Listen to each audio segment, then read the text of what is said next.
The sitting is open.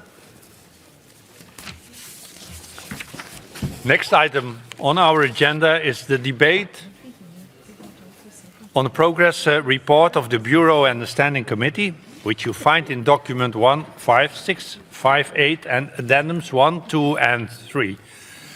This debate must conclude by 4:15 p.m. and I therefore will interrupt the list of speakers at around 4:10. I remind members that speaking time is limited to 3 minutes, and 3 minutes means 3 minutes. In the debate, I first call Mr. George Katrougalis to present the progress report on behalf of the Bureau. George, you have 7 minutes. Thank you very much, Mr. Chairman, and allow me to express my warm congratulations for your re-election. It is going to be difficult to have a second mandate more successful than the first one, but I would like to wish you this too. So, the Bureau appointed me as rapporteur for this report, which covers the period from October practically to this day. It's going to be a very pedantic and futile exercise to refer to all that we have done at the Bureau. So I'm going to stick to the essential. The essential is that I think we have succeeded in responding to the basic challenge of this period, which is, of course, the Russian aggression, the Russian invasion of Ukraine, avoiding, however, the danger to become a monothematic assembly. Because we have a duty towards the peoples of Europe to respect all fundamental values and rights covered by our statutes and the subsequent conventions. And of course, I consider our reaction to the Russian invasion not just as our response based on humanitarian reasons or out of solidarity to a nation state which is member of our assembly, but also as an act of support to our fundamental values for peace, but also rule of law and justice. In this framework, on October 14, the Bureau approved the urgent procedure debate on, I quote, recent outrageous and inhuman activities of the Russian Federation, which then has been evolved to a report on political consequences of the Russian Federation's aggression against Ukraine. Then, on November, 24th of November, to be more exact, the Bureau decided to hold a debate on escalation in the Russian Federation's war of aggression against Ukraine. And this discussion has later been transformed to a report on the political consequences of the Russian Federation's aggression against Ukraine, and another, that was a report at the Political Affairs Committee, and then another one at the Committee on Legal Affairs regarding the legal and human rights aspects of the Russian Federation aggression against Ukraine. The second, let's say, big decision making of the Bureau was related to the fourth summit of heads of state and government. Exactly as the previous series of discussions, decisions and reports on Ukraine, that of course is a collective act of all the assembly, of all of us, but I think the Bureau has been very efficient in handling challenges related to a big event and also trying to synthesize different suggestions and proposals and trying also to make the Assembly at least as relevant as the Committee of Ministers. In addition, as I said before, we tried at the Bureau, as we tried at this Assembly, to avoid the danger of a monothematic institution. So we had a current affairs debate on military hostilities between Azerbaijan and Armenia. A sequel, one could say, of this debate, the current affairs debate, is the decision we have just recently taken at the morning to proceed with a debate on the humanitarian corridor there. And we do not stay just on events that they have a high geostrategic interest. We hold also a current affairs debate on the threatened bans of pride events in Council of Europe member states, because it's obvious that we must have the same interest in protecting the values of our organization at all levels. Having said that, allow me also two remarks at a more personal level. I think that all that we have done at the Bureau, it is, of course, a collegial effort. But I must not limit myself by, again, explaining my deep appreciation to what Tini has managed to do, to synthesize different opinions, sometimes divergent enough, so as us, as an organization, to have a unanimous standing at the most crucial issue of the period, the Russian aggression. I think if one compares what we have done in comparison with the European Parliament, which is the only other analog institution to our own, he could find that we have reacted in a swifter way, more efficient way, and above all, a more, let's say, coherent and unanimous way.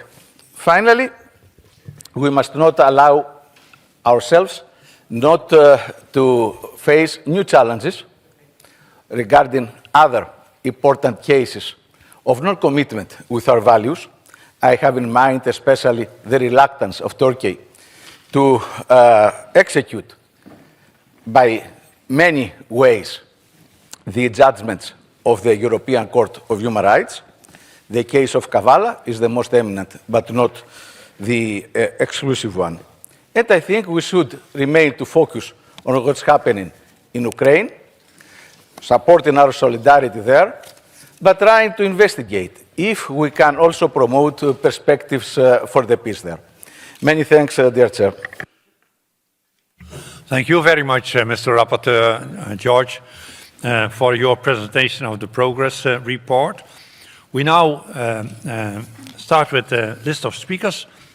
First, 5 speakers on behalf of the political groups. And first in the debate, I call Madam Petra Bayer from Austria, and she speaks on behalf of the group of Socialists, Greens, and Democrats. Petra, you have the floor. Thank you very much, Tina. Also, congratulations to your re-election. It really makes me happy. And it also makes me happy, and I'm sure you're aware that it is our first meeting where the new requirements, according a quota, like it is written in our rules of procedure, are in force. And it really makes me very happy that all the 46 delegations fulfilled these requirements. That's great, and it's not only paper exercise that we are doing here, it's really an important step closer to representing our constituencies, to improve the quality of our politics, because if we involve people, men and women, elderly, younger ones, different genders and different abilities, then we really make politics that are close to people, and I think that's also very important for us. To mirror the societies is also then very important when it comes to the work in committees that are fed by the political groups. And thanks to all the leaders of the groups who made efforts to reach the goal of at least a third in all these 3 committees, the monitoring, the rules, and the judges committee. I want to remind you that it's really the task and the obligation of every single political group to fulfill these requirements, not only the one of you. So good. If we improve a little bit now, we really scratch the 1/3. I think there is some space for in direction to the ceiling still, but it's important to have the legal basis to meet the requirements of the code of the procedures, and that's good. And we also, of course, have to look that when it comes to ad hoc committees for election observation, that there we also have a good gender balance. As a second point, let me shortly, briefly inform you about my role as General Rapporteur on combating hate and intolerance. You might know that there is a parliamentary no-hate alliance where everybody of you can become member of. You just have to tell your national secretariat that you would like to, and then you are a member. And maybe as a little asset, we will have a seminar in Vienna of the No Hate Parliamentary Alliance, a peer-to-peer seminar where we'll try to share best practices, how to combat racism, anti-Semitism, othering of people, and we all know that it's still important to deal with these issues because racism is still on the rise. And so I really very much hope to welcome you as a member in the No Hate Parliamentary Assembly and that then maybe also in Vienna next this May. Thank you very much. Dank u zeer, Petra. Next in the debate, I call Alexander Pojce from Poland, and he speaks on behalf of the group of the EPP. Alexander, you have the floor. Merci beaucoup, Monsieur le Président. D'abord, je voudrais vous féliciter pour votre réélection. Il n'y a pas de doute que notre activité, notre vie, nos jours quotidiens, mais aussi nos droits sont affectés par l'agression en Ukraine. Devant une telle drame, où non seulement les droits humains sont annihilés, sans merci, mais les vies des milliers d'êtres humains, nous ne devrions pas rester sans réaction. Et nous sommes là pour aider, pour témoigner, pour faire la pression et pour aider l'Ukraine à résister à l'envahisseur. Nos décisions, nos résolutions, nos déplacements en Ukraine en sont le témoignage. La situation en Europe sans précédent a marqué sans doute notre organisation. La guerre, les attaques hybrides contre notre démocratie, les migrants organisés pour déstabiliser la situation dans plusieurs de nos pays ont créé les défis auxquels nous devons faire face. Et je crois que nous sortons de cette situation très difficile plutôt bien. Nous voulons répondre à ces défis en organisant le 4e sommet du Conseil de l'Europe qui doit se tenir à Reykjavik. Nous avons beaucoup d'espoir pour les résultats de ce sommet. Nous allons traiter un rapport à ce sujet aujourd'hui.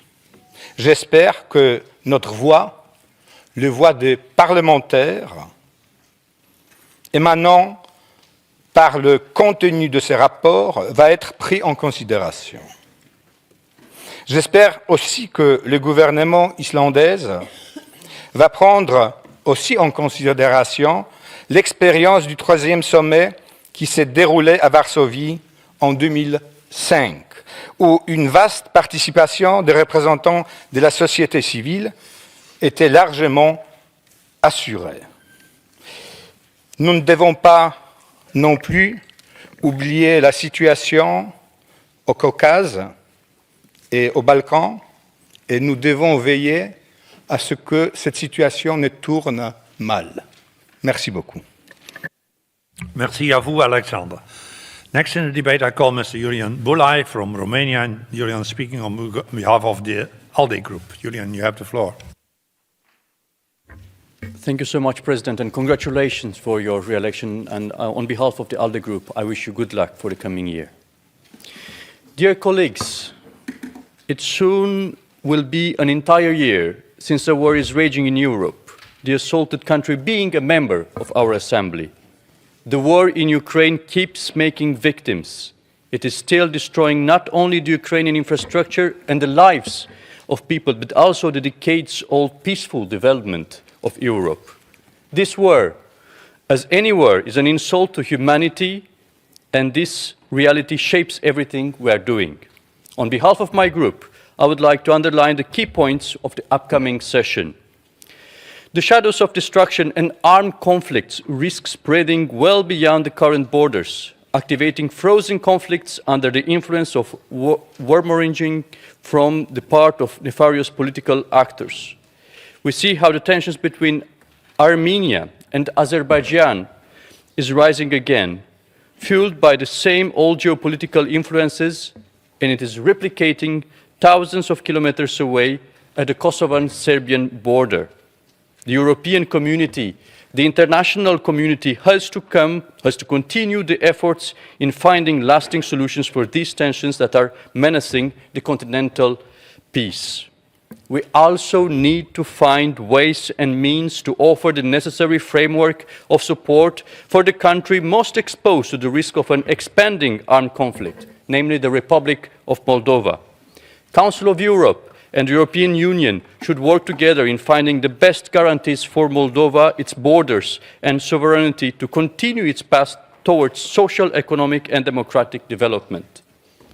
In order to be a strong hand in protecting democracy and human rights on our continent, Council of Europe needs a deep reflection on its mission, and the Reykjavik summit in May this year will be the starting point of this process.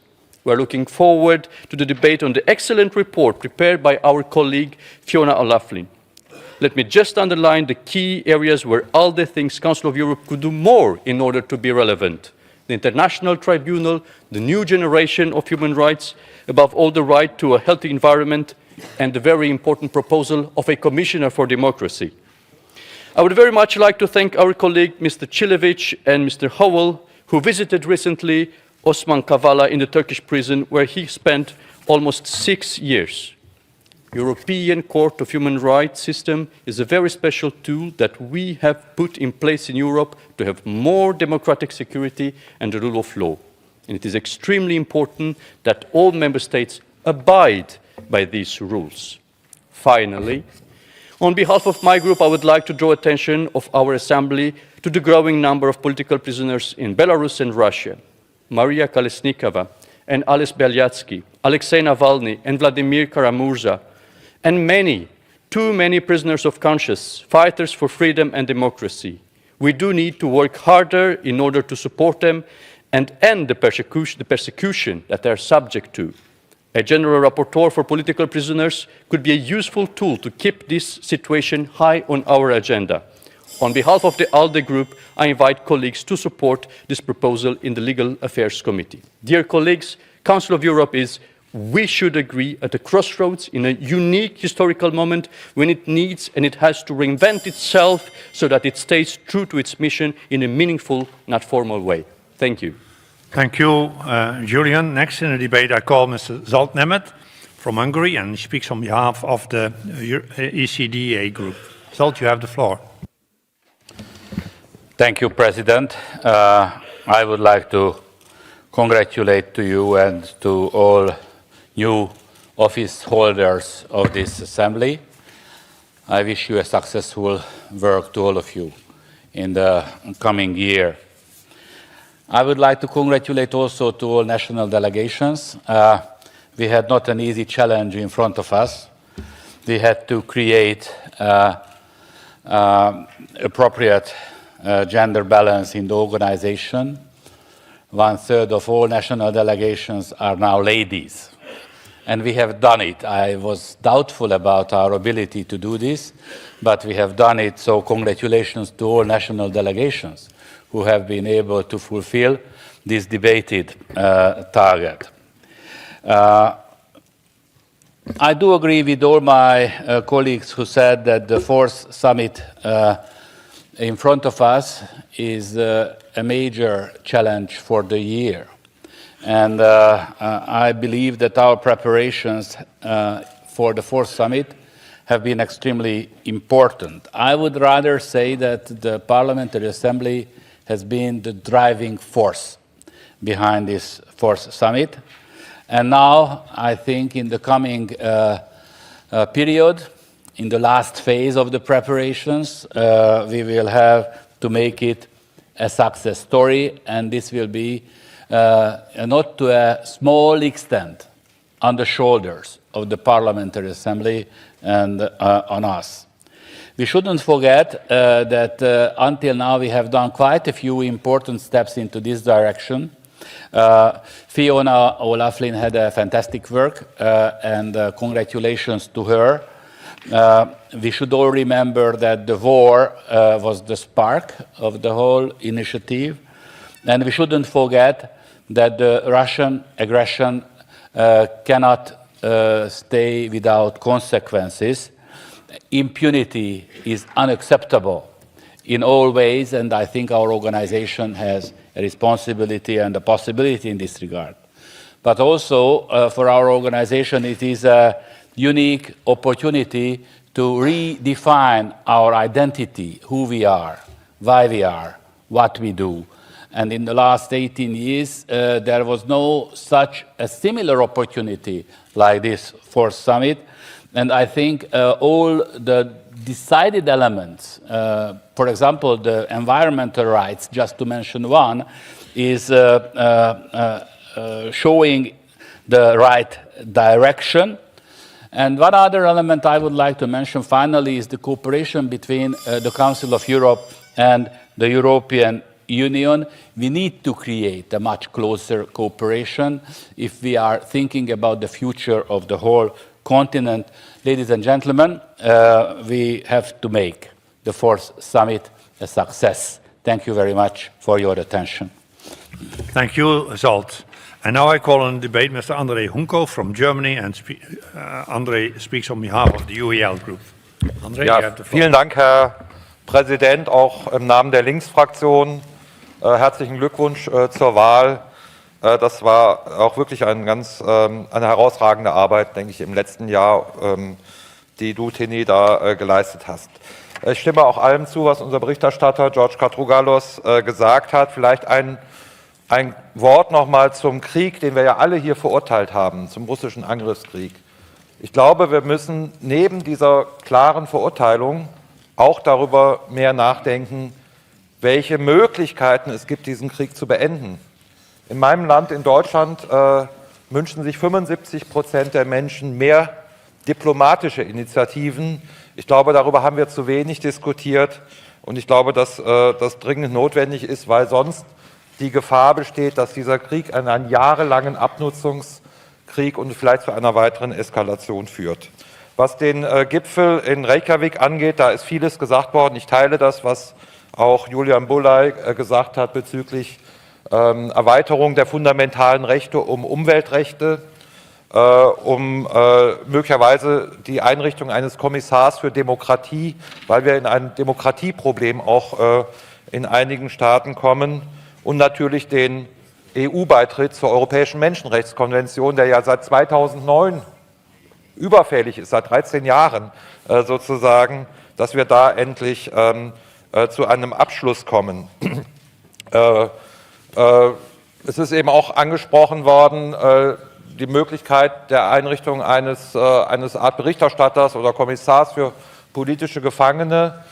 Ich will vielleicht in dem Kontext daran erinnern, dass wir einen ganz zentralen politischen Gefangenen auf dem Boden der Europäischen Menschenrechtskonvention haben in Großbritannien, Julian Assange, der ja jetzt fast 4 Jahre in einer 8 Quadratmeter großen Zelle sitzt und auf seine Auslieferung in die USA wartet, weil er Kriegsverbrechen aufgedeckt hat, wo ihm 170 Jahre Gefängnis möglicherweise drohen.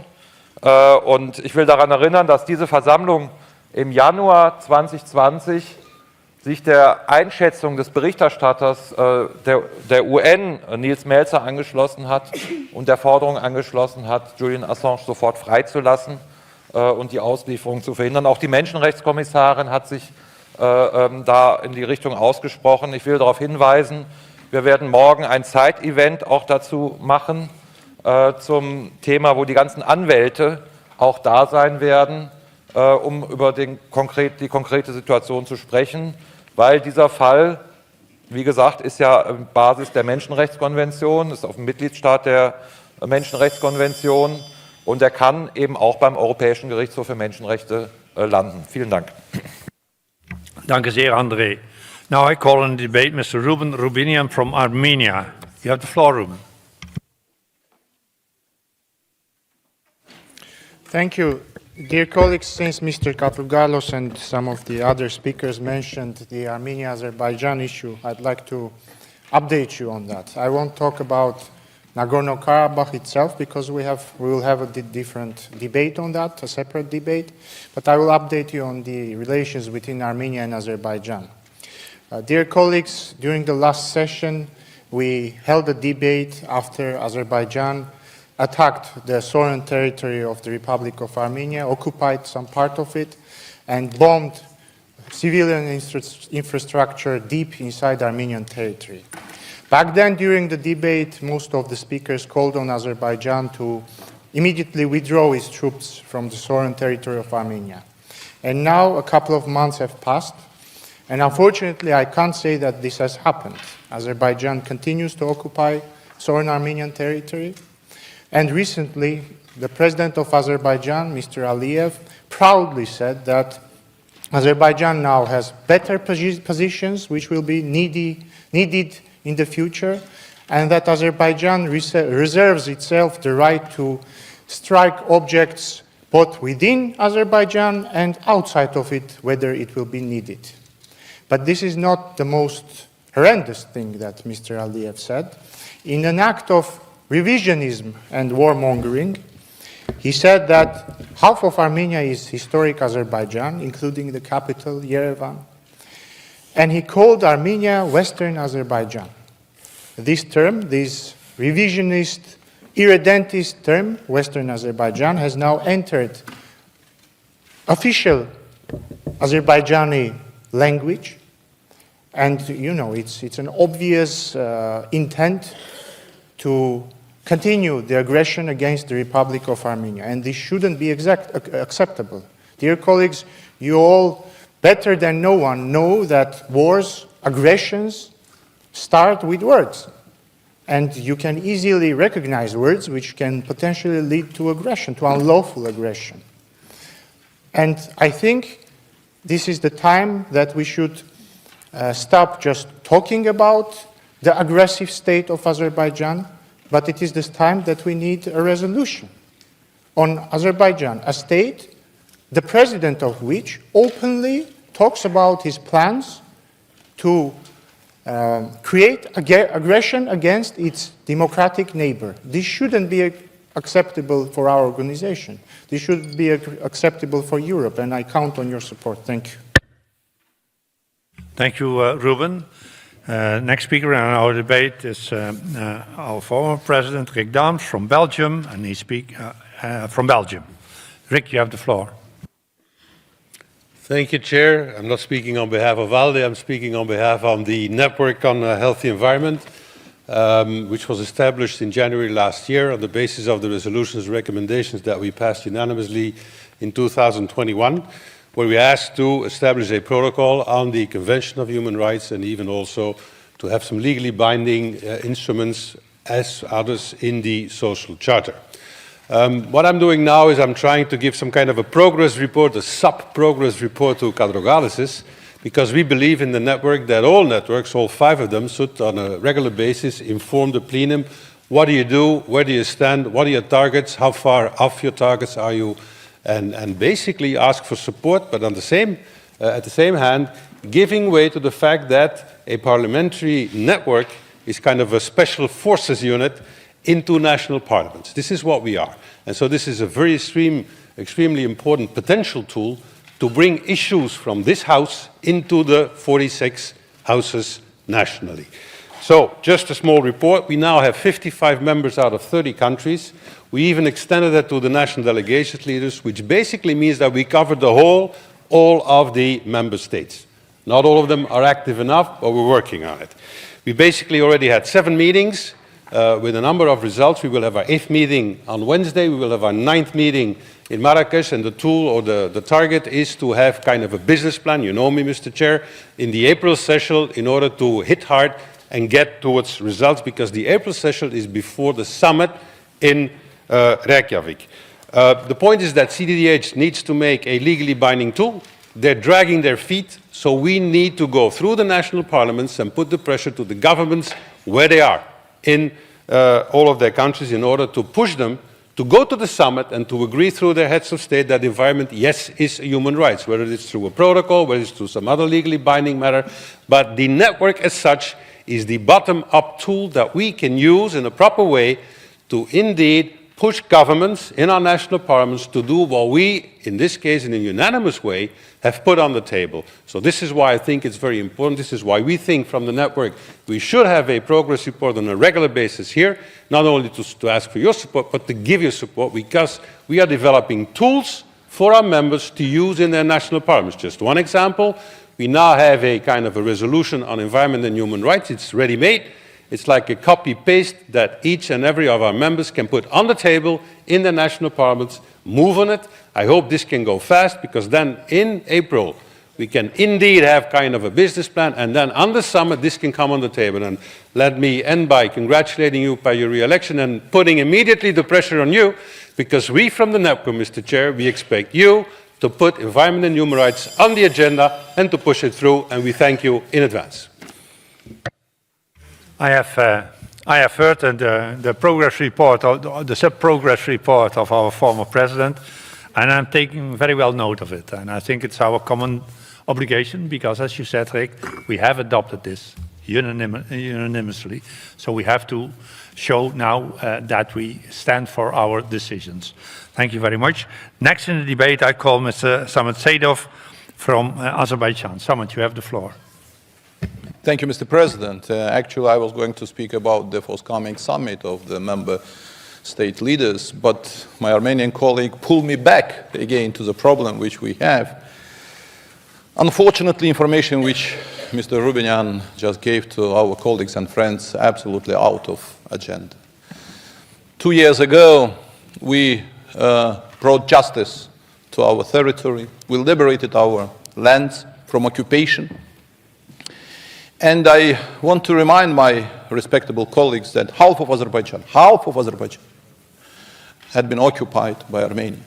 1 million refugees we had and we still have in Azerbaijan, and they have been waiting their homelands because my territories, which we just recently liberated, completely mined by Armenian military troops, and we are not able to return back. Just recently we lost again Azerbaijanis, and that's why this problem still exists. And on Thursday we are going to organize the side event about this terrible problem in this hemicycle. Please, I invite you all to take part in this side event. Unfortunately, Armenia is not able to understand that 2 years we have done a lot for peace. And in order to disrupt the peaceful negotiations, they just try to mislead international community with so-called blockade of the Lachin corridor, with unwillingness of Azerbaijan, with some terrible things which had happened. Why? Because they're afraid. Afraid of what? They're losing the power. Power, because they promised to their own nation to restore the peace, and they are not able to fulfill their obligation in front of their own nation. They are not able to come together with Azerbaijanis to see it and to discuss the future of the region. And instead of that, they provoke those who are living in Karabakh. And now oligarch from Russia came to power in Karabakh, Mr. Vardanyan, you know very well this guy, the person who has been sanctioned by European Union, Council of Europe, United States of America, and they're afraid of him. Because this guy is coming to the power, not in Karabakh, no, in Armenia, and that's why they try to disrupt everything. My dear colleagues from Armenia, if you are looking for the peace, if you are thinking about the future of your nation, stop begging to international organizations. Enough. Everybody fed up of your begging. Just together with Azerbaijan, let's start to think about sustainable peace in the region. Thank you very much. Thank you, Samet. Now, the last speaker in the debate will be Mr. Sergei Sobolia from Ukraine. Sergei, you have the floor.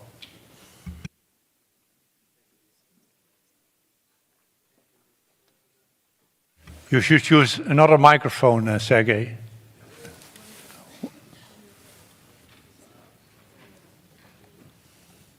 That one. Thank you, Mr. President. I want to thank the work of Bureau and Standing Committee for all this period, and I think that our organization is a real forward organization, not only in Europe, but in the whole world. As well as we were first who excluded Russian Federation from all organs of the Council of Europe, but especially from the Parliamentary Assembly of the Council of Europe. We were the first organization that, on previous session, do all in order to recognize the Russian Putin's regime as the terrorist regime. But I think we need now to move forward. Very important thing, not only on this session, it's not a theme of this session, it's a long period session for future special tribunal. It's the theme of private army, so-called Wagner private army in the Russian Federation. It's very similar to Nazis, fascist special troops of General Himmler that were organized for organizing of concentration camps, for ethnic cleanings. And I think that for our organization, it's very important just on our future reports to move this theme in order to recognize Wagner organization as the terrorist organization. Ukraine is not the last, but I think it must be the last for such private army. We remember the role of France and the French troops in Central African Republic, where they were excluded by Wagner troops. Then the role of Wagner organization in Libya, in Syria in previous period, now in Ukraine.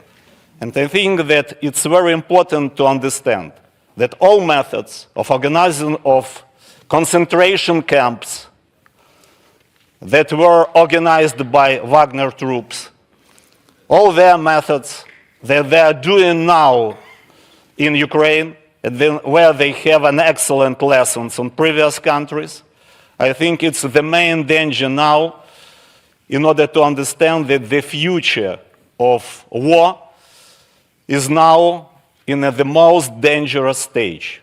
I think it's very important to understand that in future special tribunal that will be maybe in Nuremberg or maybe in Rublyovskaya Chaussee near Moscow, we need to recognize Putin, Prigozhin, and others from Russian Federation as the main organizers of new fascist regime in the 21st century. Thank you. Thank you, Sergei, and it's good to see you here together with so many colleagues from Ukraine, and stay safe and sound when you return after this week.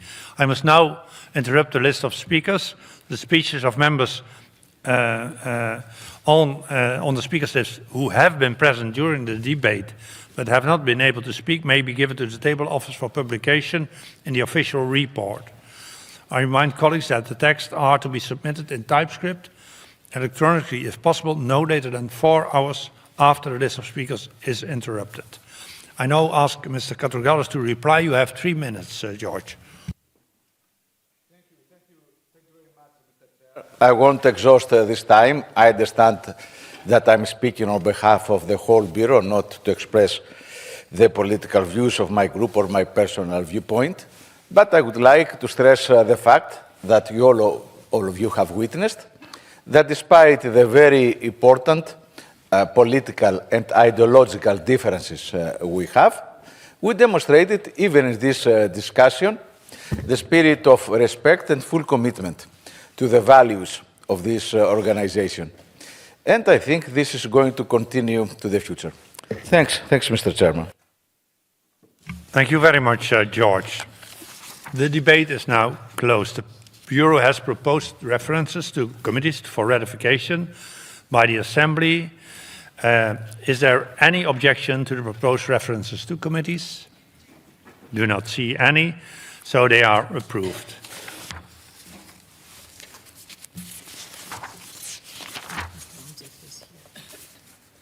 I now propose that the other decisions in the progress report, which you find in document 15658 and addendums 1, 2, and 3, be ratified. Are there any objections?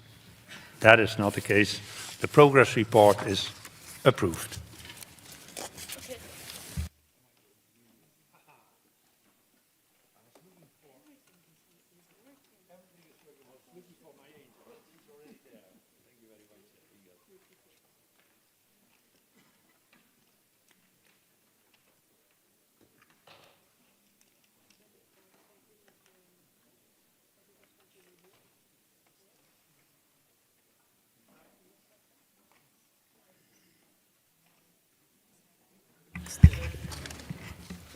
And then we continue, and the next item on the agenda is the debate on the report titled Addressing the Issue of Daesh Foreign Fighters and Their Families Returning from Syria and Other Countries to the Member States of the Council of Europe. It's document 15591, presented by Mr. Peter Omtzigt on behalf of the Committee on Legal Affairs and Human Rights. We shall now also hear an opinion from Mr. Stefan Schenak on behalf of the Committee on Social Affairs, Health and Sustainable Development. Is document 15672. In order to finish by 17:30, 5:30, I will interrupt the list of speakers about 5 p.m. to allow time for the reply and vote on the draft resolution and recommendations. I call Mr. Omtzigt, the rapporteur. You have 7 minutes now and 5 minutes at the end to reply to the debate. The floor is yours, Mr. Omtzigt. Thank you, Madam Chairman. After the horrors of the Second World War, we founded this Council of Europe. We had two objectives: no more war and no large-scale war, and no genocide. We had a number of smaller wars, and now we have a large-scale war. And today we're discussing the issue of a genocide committed by thousands of Europeans in Syria and Iraq. That is a failure in what we sought to do. In 2017, we decided that Daesh had committed genocide and other serious crime under international law. We called for an effective prosecution of these crimes by national courts in Syria and Iraq, member states by the application of universal jurisdiction, or by international hybrid courts. Unfortunately, there hasn't been any progress over the last 5 years. There has been further evidence that Daesh committed genocide against, first and foremost, Yazidis, but also against Muslim minority groups like Shia Muslims and Christians. If we are to take the 1948 Genocide Convention seriously, we have to consider that thousands of citizens of our Council of Europe member states have taken part in genocide. And states haven't had the legal obligation to prevent and punish it. For instance, by impeding the flow of foreign terrorist fighters who joined Daesh in Syria and Iraq, and by effectively prosecuting them to deter further crimes. We should not just focus on lesser crimes like membership of a terrorist organization. Germany last year showed us how to do it and convicted a female member for genocide. At the same time, suspects must be punished in a fair way with a fair trial. Many Daesh fighters remain detained for years in camps and prisons in northeast Syria and Iraq. It's unlikely that they will receive a fair trial in compliance with international standards. And in Iraq, they risk a death penalty. This situation is counterproductive in terms of security, given the risk of further radicalization by Daesh and by the recurrence of prison outbreaks. That's why we state that there should be an international tribunal, given the international nature of crimes committed and the fact that these fighters come from all over the world. We reiterate to actually establish an international tribunal or a hybrid tribunal. And mind you, if we're now at the stage that we think we don't even punish genocide anymore, we're losing our credibility. As long as we haven't managed that, Member States should give priority to prosecution of Daesh foreign fighters by their national courts on the basis of active personality or universal jurisdiction. And we asked all countries what they did. And most prosecution take place only for terrorist-related offenses. That's why we ask you, please prosecute for war crimes and genocide. We make several recommendations in this regard. Do not forget female Daesh fighters. Use battlefield evidence and cooperate with UN investigative mechanism for collecting evidence. And use mutual legal assistance tools such as joint investigation teams. In any event, when these people come home, implement de-radicalization, rehabilitation and reintegration measures for all returnees, especially when you talk about children. But these programs should never, I repeat, never be a substitute for prosecution and punishment. Finally, President, there are 3 points I would like to include in the resolution which go beyond prosecution as such, what we should insist on. First, more than 150,000 victims of Daesh, Yazidi, still live in camps, in dire circumstances without the possibility of safe returns to their homes. They seem to be the forgotten group. So as lots of countries focus on repatriating their members of Daesh, no one seems to care about these women and these children. And thousands of them are still missing. They may either be killed or be held in slavery in really appalling circumstances. We should help them. Secondly, Daesh fighters who are suspected of having taken part in a genocide pose a serious threat to European societies. There are different legitimate grounds, including national security and the prevention of crime, that should be taken into account if countries want to repatriate them. Article 8, the right to family life, is not absolute in the Convention. Last but not least, we should invite states to consider bringing proceedings under the Genocide Convention before the International Court of Justice in The Hague against those states which allegedly failed to prevent and punish acts of genocide. According to a report published by the Yazidi Justice Committee in July last year, there are reasonable grounds to conclude that Iraq, Syria, and Turkey failed to discharge one or more of their obligations under the Genocide Convention. I would like to thank my colleagues from the Social Affairs Committee for the suggestions contained in their opinion, and I've sought to accommodate amendments where it is compatible with our committee's main line of reasoning. And I would like to state here that I'm really impressed by the survivors I met over the last 10 years. They've been waiting patiently for 10 years. And they're looking at assemblies like ours, or parliaments like ours, to finally start doing some form of justice for what happened to their families. And if you want to, you can look at a few of the films which were put and sent to you before this meeting. Thank you. Thank you, Mr. Omsicht. You have now 3 minutes to the end to reply to the debate. I now call Mr. Schenak, rapporteur of the Committee on Social Affairs, Health and Sustainable Development, to present the committee's opinion. It's document 15672, and you have 3 minutes, Mr. Schenak. Thank you, Madam Chair. Dear colleagues, ladies and gentlemen, nearly exactly 3 years ago, I was standing at the exact same spot as your rapporteur on the urgent debate on international obligations concerning the repatriation of children from war and conflict zones.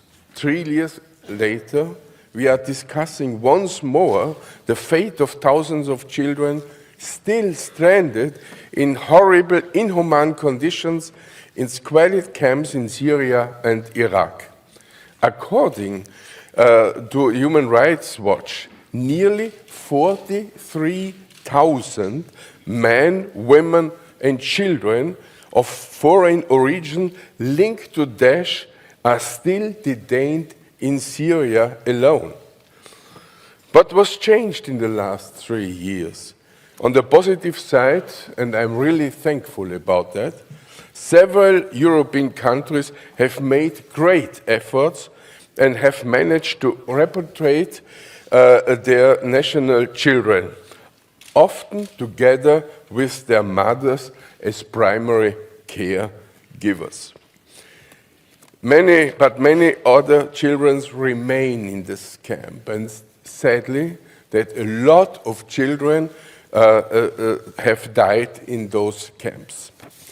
Children should primarily be regarded as victims and should be blamed for the crime of their parents. There is not one child in the world who is responsible for their parents and the situation when they got life. At last in my Muttersprache.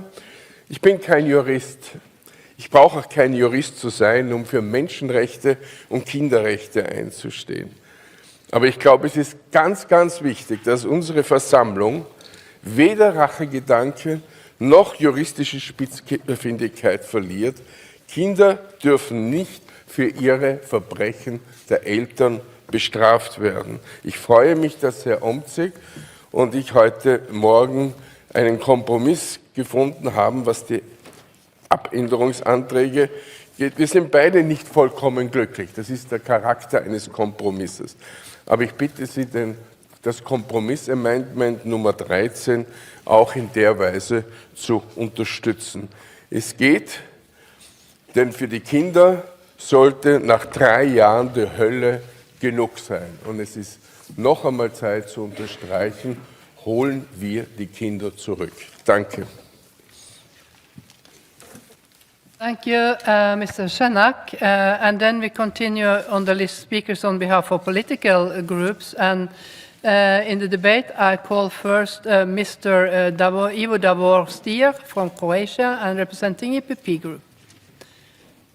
Davor, the floor is yours. Thank you. Thank you, Madam Chair, and let me also thank Peter Omtzig for this report, as well as Stefan Schenner for preparing the opinion. As explained in the report, there is conclusive evidence that Daesh has committed genocidal acts against the Yazidis, as well as against Christians and non-Sunni Muslim minorities. This evidence has been collected and reported by the UN Commission of Inquiry on Syria, as well as the UN investigative team to promote accountability for crimes committed by Daesh.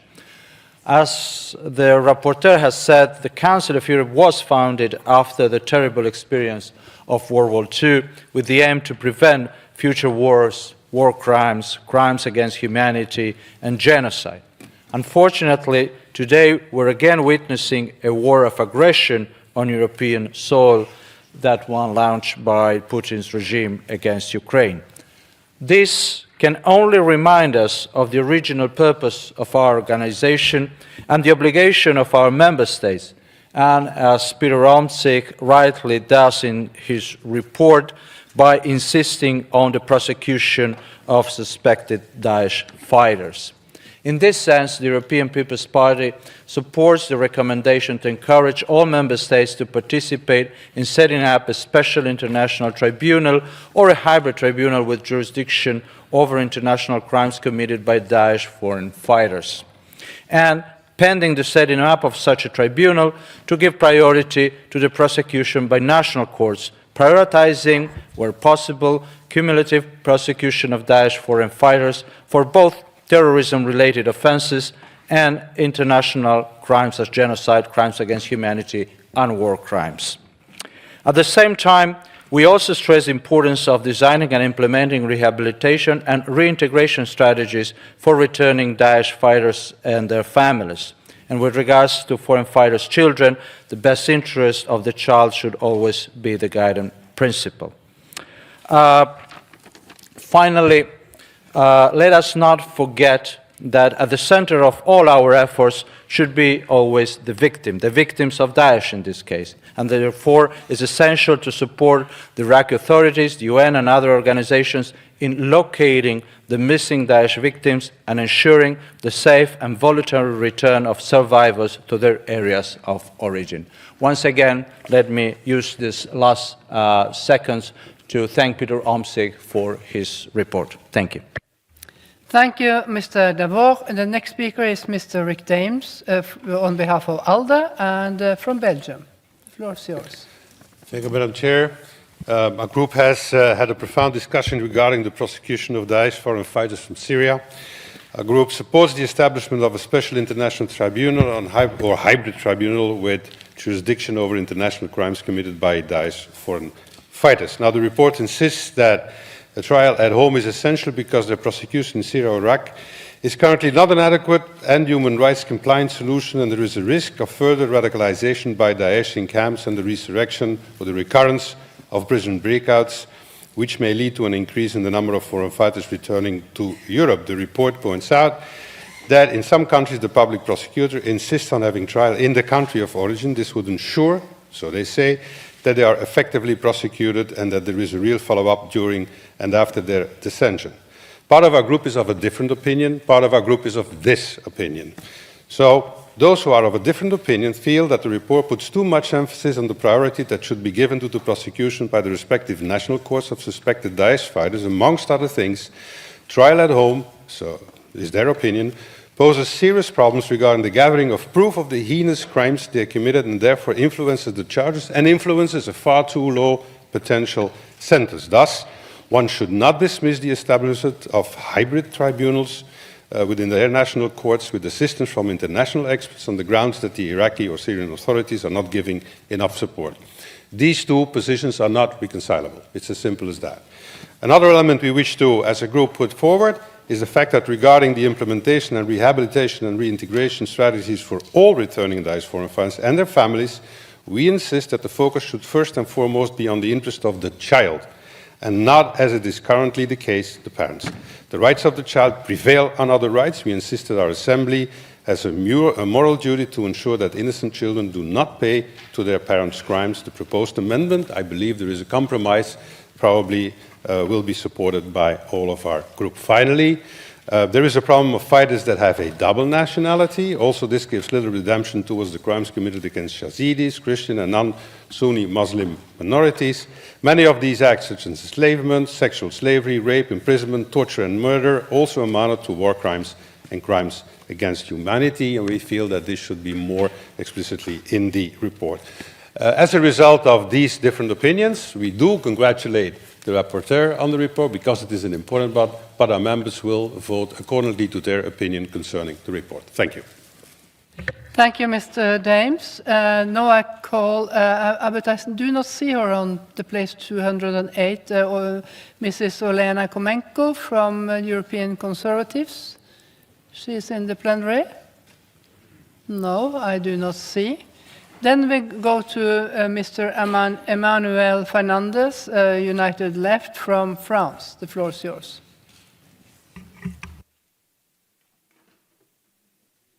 Merci, Madame la Présidente. Merci, mes chers collègues.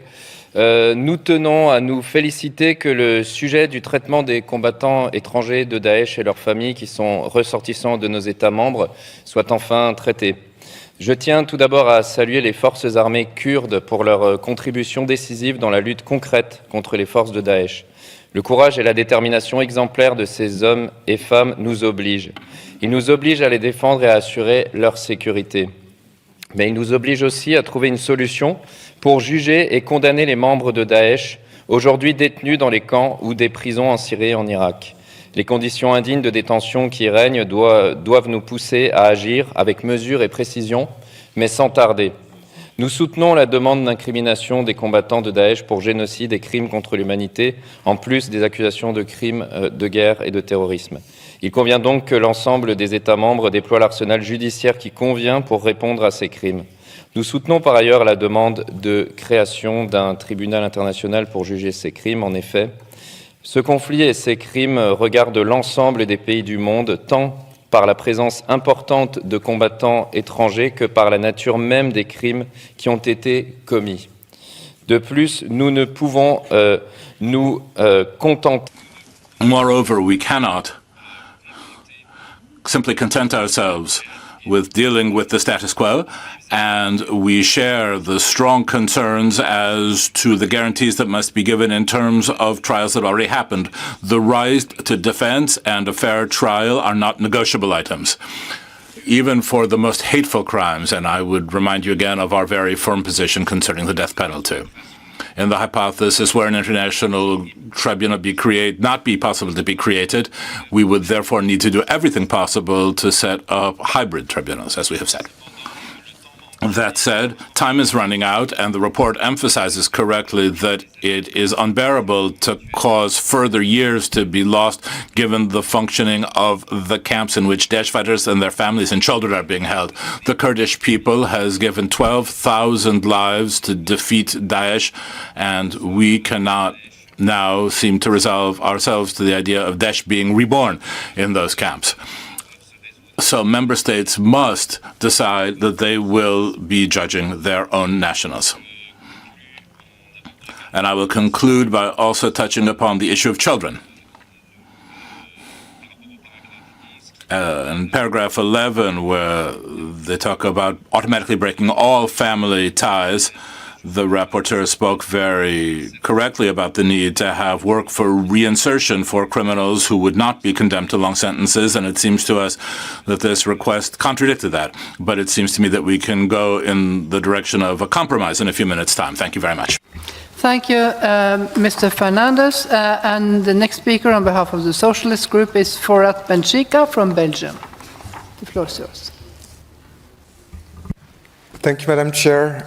First of all, congratulations to the rapporteur with his comprehensive report on the issue of Daesh foreigner fighters returning to the member states of this council. The report addresses several important issues linked to a complex topic. It's crucial that all member states take responsibility for their citizens, bring them to trial and punish them for the atrocity they committed abroad. The report proves extensively that we cannot leave these Daesh fighters with European citizenship in detention in Syria or Iraq. These countries don't have the means, or in the case of Iraq, not even the legal framework to punish those who committed heinous crimes against humanity, including enslavement, sexual slavery, rape, torture, and genocide. However, and this is stated clearly in the report, states have a general obligation under the 1948 United Nations Convention on the Prevention and Punishment of the Crime of Genocide to prevent genocide. If we, the member states, are serious about this, we have to take a look in the mirror. We have to look at our own foreign policy regarding the Middle East in the past decades.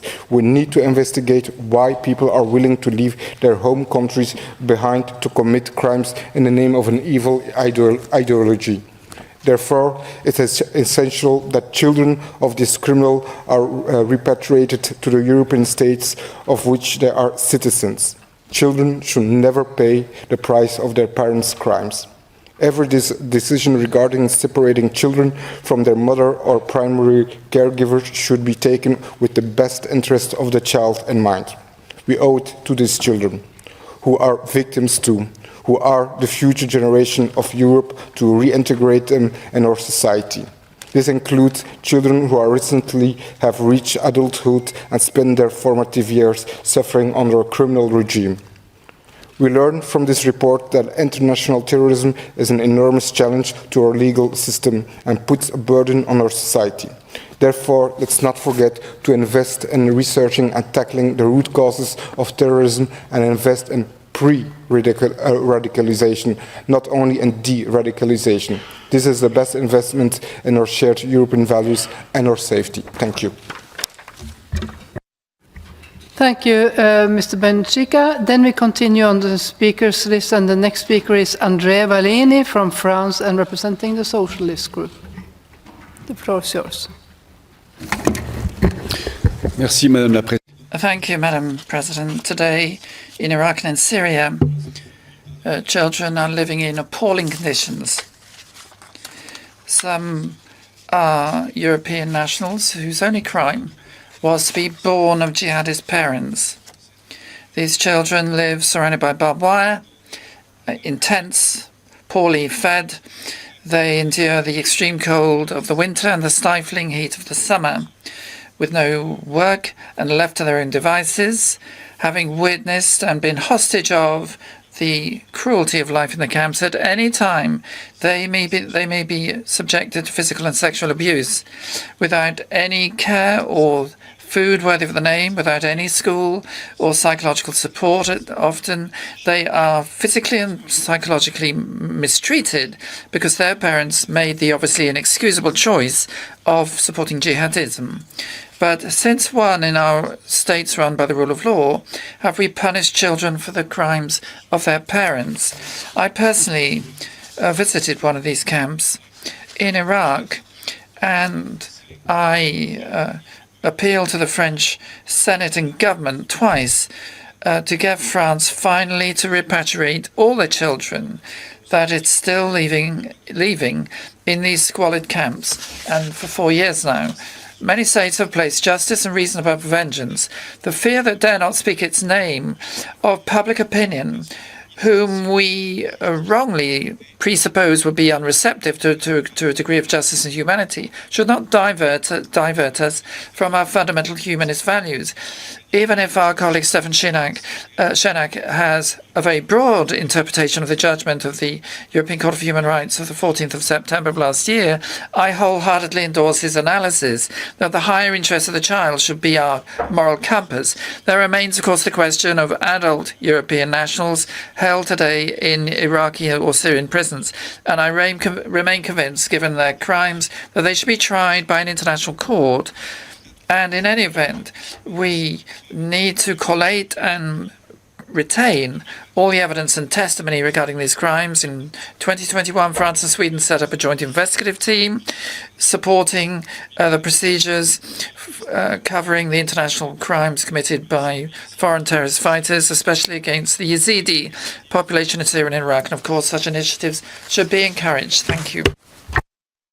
Thank you so much, Mr. Valini. And then we continue to Austria and Mr. Reinhold Lupatka, representing the EPP group. Madam President, dear colleagues, thousands of individuals who acted in the name of Daesh perpetrated serious crimes under international law.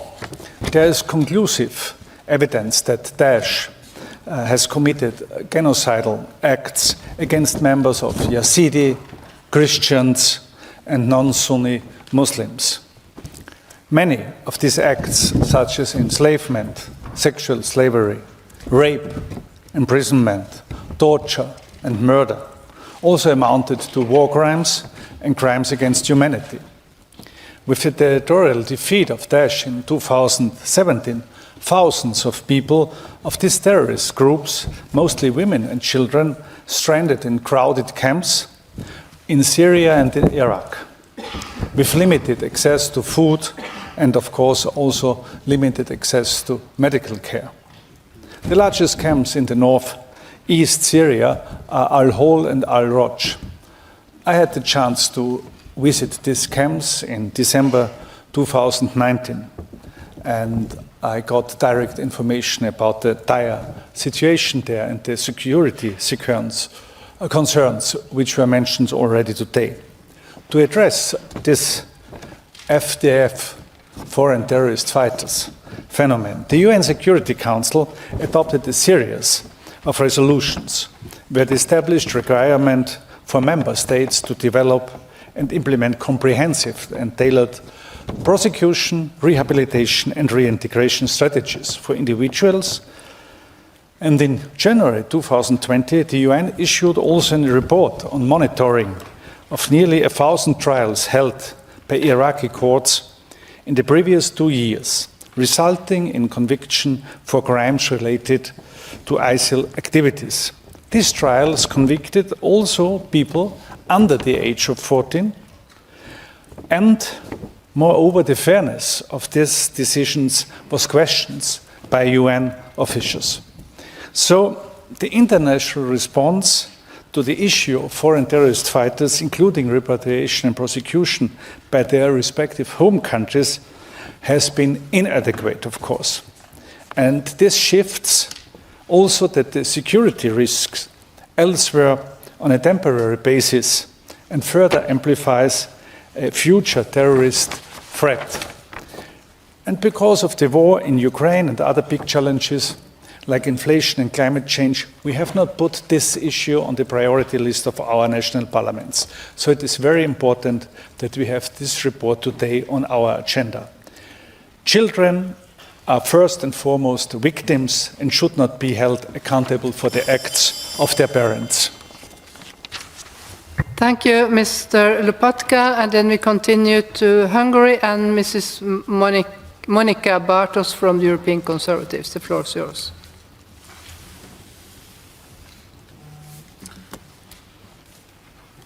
Chair, thank you for the floor. Dear colleagues, the member states of the Council of Europe contribute tens of thousands of soldiers to peacekeeping operations. My country, Hungary, participates with more than 1,000 people, soldiers, in peacemaking and peacekeeping missions in crisis zones. This is essential because local conflicts can easily escalate and lead to regional or global tensions. Crisis management is an important tool for prevention. But the prevention of terrorism and violent extremism requires a holistic approach, combining military operations and other related counter-terrorism activities, such as border controls and the fight against terrorist propaganda and funding, with a strong emphasis on providing humanitarian assistance. Humanitarian efforts contribute to pushing back terrorism, first and foremost by improving livelihood and creating a secure environment, thereby eliminating factors which may lead to radicalization. Furthermore, this approach contributes to preventing illegal migration, which is often used by terrorists to expand their activities into other countries and spread their violent ideology. The UN Security Council adopted several resolutions calling on member states to increase the effectiveness of justice, prevention, detection, criminalization, and information sharing against foreign terrorist fighters. The resolution of the UN Security Council also called on the member states to repatriate their citizens. At the same time, it is important to state that foreign terrorist fighters are persons who travel to conflict zones to carry out terrorist acts. Returning foreign terrorist fighters pose a significant threat to peace and security of the country of origin, as the risk of these fighters committing terrorist acts again remain high. Actions against lone offenders who are disconnected from organizations present enormous challenges to the services. Since early 2021, Budapest has been hosting the Regional United Nations Office of Counterterrorism. Hungary supports the accountability of foreign terrorist fighters and also national and international programs focused on the reintegration of their families. In October 2022, the last meeting of the Foreign Terrorist Fighters Working Group of the Global Coalition Against Daesh was held in Budapest. So you can count on Hungary always against the fight against terrorism. Thank you for your kind attention. Thank you, Mrs. Bartos. And the next speaker is Mr. Pierre Lafrides from Switzerland and the Socialist Group. And after him, I allow the speaker on behalf of the European Conservatives, Olena Komenko, to take the floor. But first, it's Mr. Frides. The floor is yours. Merci, Madame la Thank you, Madam President. I think we quickly forget in today's world, which is going a bit crazy, where horrors follow up on each other quite quickly. The horrors that came earlier get forgotten. The war in Ukraine with the odious crimes committed by the Russian army and the Wagner forces are replacing in our minds the terrifying images we saw when Daesh and the Islamic State were at the height of their power less than 10 years ago. Today, former Daesh fighters and their families, who are citizens of many European countries, are still detained in Syria and in Iraq in camp, controlled by Kurdish forces. Tens of thousands of persons would be involved. Their detention conditions are difficult, even unworthy, and we must think in particular about children who find themselves innocent victims of their parents' murderous folly. Kurds want them to leave, but the situation is complex, most countries being opposed, or at least reticent, given the idea of a return of Daesh fighters who will then find themselves living in their countries, having to go through Turkey, making it still more complicated. So the issue of a return in humanitarian terms concerns above all children and their mothers in many cases, and our different countries are not doing enough for this.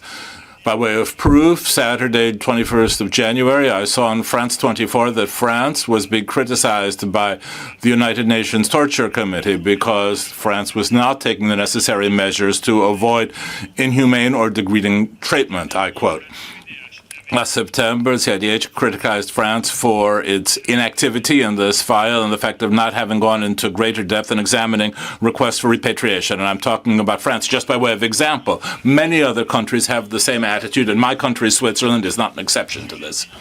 This very sensitive subject is known, but the status quo is certainly not the solution. The political situation over there is unstable. Kurds are a target of all the countries that surround them, and what remains of Daesh regularly attacks these detention centers so as to free their members and strengthen their own military forces. Escape is possible with the risk of seeing these lone wolves coming back to our countries, and they may undertake further terrorist attacks. These camps are a dream situation for those who wish to radicalize others. Think about children in this context. For European jihadists who might be judged by local authorities, which is often not the case, the death penalty is often pronounced, which is against our basic values. It is clear that these jihadists need to be judged for their horrible crimes. Crimes against humanity, murder, decapitation, genocide against Yazidis, enslavement, rape, but they must be judged according to the rule of law. The idea of an international tribunal is a proposal, but the countries of origin of the jihadists can and ideally should also play a role. Daesh is the absolute horror, but given the terrible exactions they have committed, our democracies need to apply to their citizens the rules demanded by the rule of law. So, Frides, and then we go to the speaker on behalf of political groups, the European Conservatives, Oleana Gomenko from Ukraine. Dear Mr. Rapporteur, dear members of the Assembly, on behalf of the European Conservative and Democratic Alliance Group, I would like to raise 2 points around bringing justice back. First is about the model to administer justice against Daesh foreign fighters. Struggle to decide on it erode trust to international cooperation efforts. I believe we have to narrow down our options towards international tribunal, leaving the options of the United Nations or the Common European Union with Council of Europe umbrella. Such a tribunal could have jurisdiction over Daesh members who have the nationality of member states, are detained in Iraq and or Syria and cannot face trial there in accordance with international human rights standards. Moreover, to avoid the European bias accusations, it may still have universal jurisdictions towards nationals of other countries, for us the justice to be the main objective.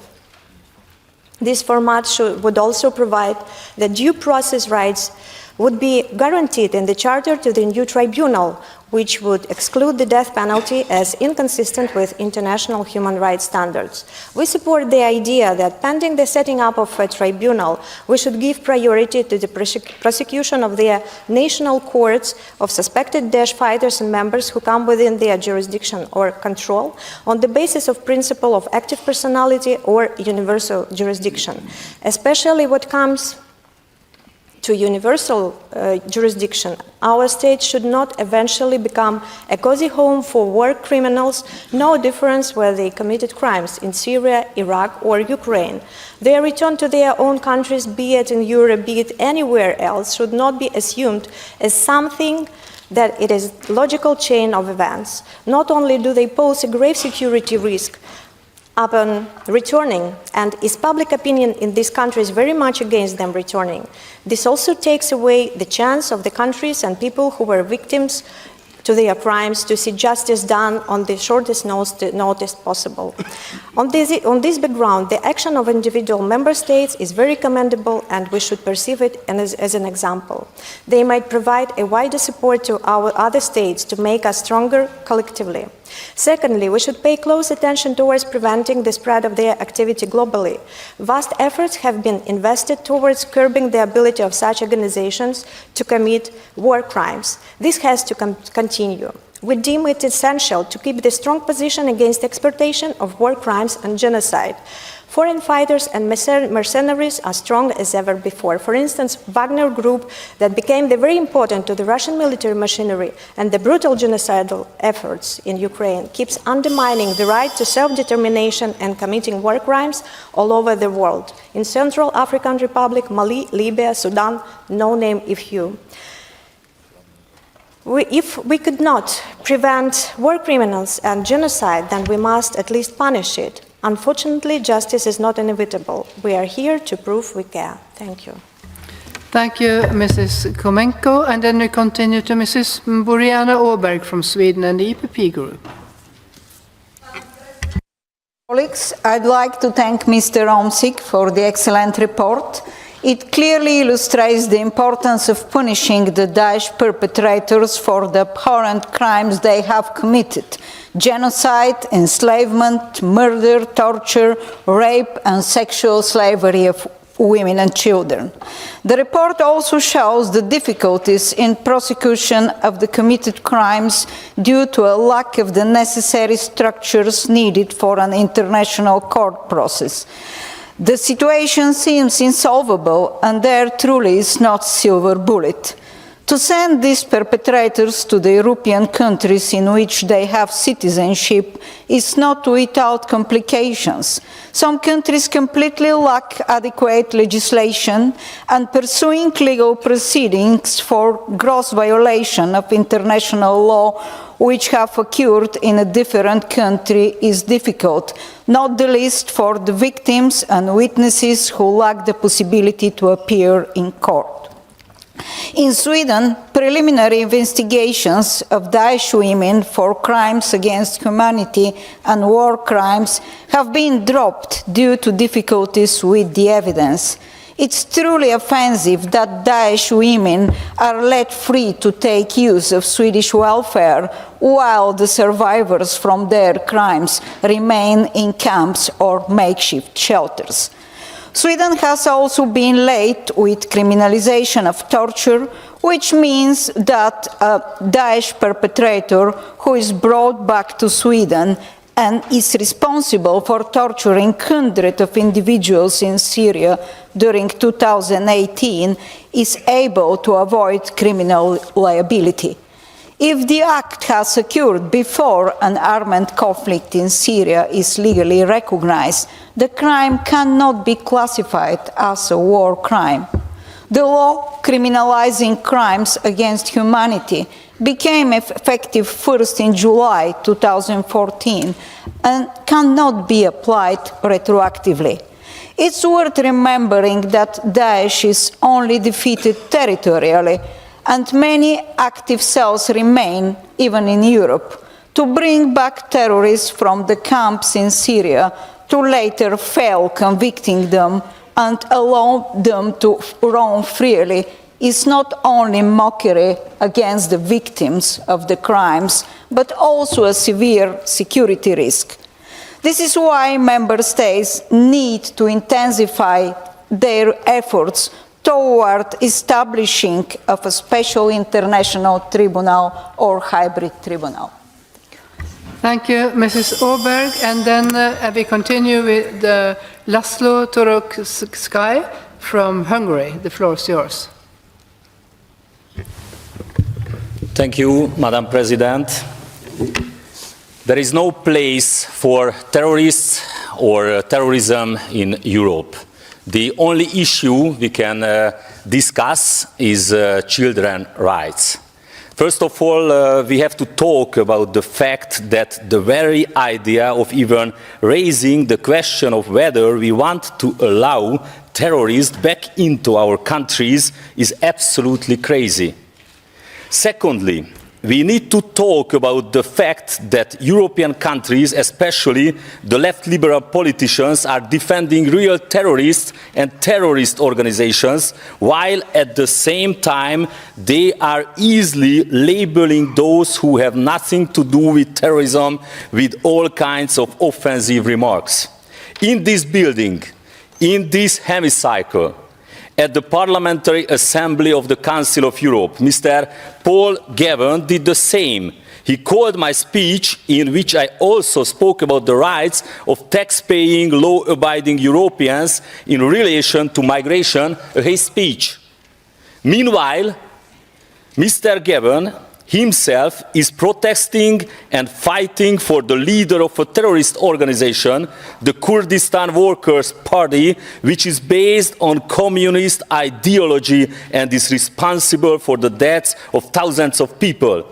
In addition, many members and leaders of this Kurdish terrorist organization are free to live in the European Union. This is also unacceptable, as is allowing members of the Daesh or the Islamic State terrorist organization into Europe. It is almost impossible to understand why the leaders of the European Union have left our borders open, through which terrorists have already been able to enter our countries almost without any control. The perpetrators of the horrific bloody terrorist attack in Paris, who killed more than 100 innocent people, were also allowed to cross the Hungarian-Serbian border freely. In 2015, members of the field police under my command captured a terrorist near the Hungarian-Serbian border, who later committed a terrorist attack in Würzburg, Germany, on the 18th of July in 2016, because we were forced by European law to allow this terrorist to continue his journey. This is madness. This policy must end. Terrorists must not be allowed into Europe, either at border crossings with passports or illegally through open borders. So once again, the only issue we can discuss is children's rights. Thank you very much. Thank you, Mr. Toroksky. And then we continue with Lord Leslie Griffiths from United Kingdom and the Socialist Group. The floor is yours. Madam Chair and colleagues, I have listened to the debate very intently and have been alarmed by the repeated descriptions of the camps in which tens of thousands of people are simply left basically to rot. If we could think that Guantanamo was itself a denial of human rights, then it's not far removed from that to ask the same question about people who, without hope, without horizons, without perspectives, must face the rest of their lives, it seems, to being in these camps with the dreadful conditions that have been so well described by a number of people. It's obvious that something's got to be done. I don't want terrorists shipped into Europe, like the previous speaker mentioned, but I do want justice to be done. Now, even the Yazidis, against whom the most awful crimes have been committed, recognizing that an international tribunal will not be set up between now and tomorrow, are calling for the repatriation of the people who are in those camps in order not that they roam freely anywhere, but that they face judgment in their country of origin. The United Kingdom has removed the citizenship of over 200 people in this category. I don't know what statelessness amounts to in the eyes and the hearts of a body like this.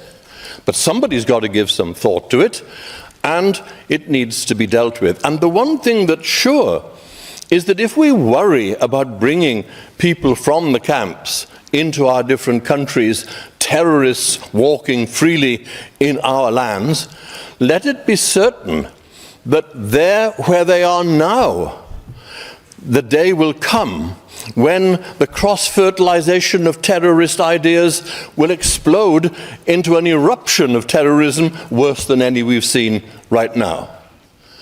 So I'm very concerned that we have fine speeches made in this hemicycle, that we see an objective that we'd all like, but the practical steps to realize it seem so elusive and difficult to discover and define. My friends, I think that we've got to get a note of urgency into this debate. Surely not another 10 years are going to pass where we're asking the same questions and describing the same conditions in those dreadful camps. Please, let's inject this sense of urgency. Let's find a way through the maze of complications, and let's assure ourselves that next time we meet, something will have been done. Thank you so much, Lord Griffiths. And the last speaker, before I interrupt the list, is Madame Isabel Maria, Portugal, from EPP. Madam President, dear colleagues, given the constant threat posed by Daesh fighters, it's true that these children have their own right to family life enshrined in Article 8 of the Convention, and they cannot be deprived of it because of the crimes of their parents. The tools to tackle the constant threat posed by Daesh fighters are fundamentally different from those that allow children to develop in a harmonious manner and become responsible adults participating in the life of society. Penalizing acts of terrorism is only one part of the solution to effectively combat Daesh's obscurantism. All the children living in the region and who've suffered from the crimes perpetrated by Daesh should be deemed victims of that terrorist regime. Most of the children detained in the Al-Hol and Roj camps were very young at the time of these deeds. They need care and special attention in order to resume a balanced and peaceful life and development. Children cannot be judged as members or supporters of Daesh. They themselves are also victims of Daesh, and while if in the meantime they've become young adults, they were children at the time. And above all, they are victims of a criminal regime that does not recognize any attachment or commitment to the well-being of the child. These children must be hosted in the best possible conditions so they may reconstruct their lives, respecting their specific needs. For far too long now, these children have been experiencing inhuman and degrading conditions, and it is urgent for them to return to their countries, and for the perpetrators and accomplices in the crimes must be tried, including by courts in our own jurisdictions. Thank you. So much, and then and I now must interrupt the list of speakers, and the speeches of members on the speakers list who have been present during the debate but have not been able to speak may be given to the table office for publication in the official report. I remind colleagues that typewritten text must be submitted electronically no later than 4 hours after the list of speakers is interrupted. I call Mr. Omtzigt, the rapporteur, to reply to the debate. You have 3 minutes, sir. Thank you, colleagues, and thanks for this debate, for not forgetting about what happened, because that, and our colleagues reminded of it, since Ukraine, we may tend to forget the thing that happened before. And we should not fall into that trap. If justice is not being done and seen to be done with the most heinous of crimes, genocide, then we lose credibility as an international community in other very serious crimes, but less serious than genocide. So I fully understand my British colleague, Lord Griffith, who says, let's not have this debate in 4 or 5 years' time again, because we were here in 2017. That means two things. It means that all of us go home after this debate and ask our governments to put some pressure on setting up this international tribunal, and at the same time push our own governments to start prosecuting those people who are there. And that's not happening, and I like to thank Ms. Aberg for being clear what happened in Sweden. She was just most clear, but it's happened in many countries. Fighters returned, were not prosecuted, could restart their lives, their children could not restart their lives, the Yazidis are living in camps, and thousands of people are missing.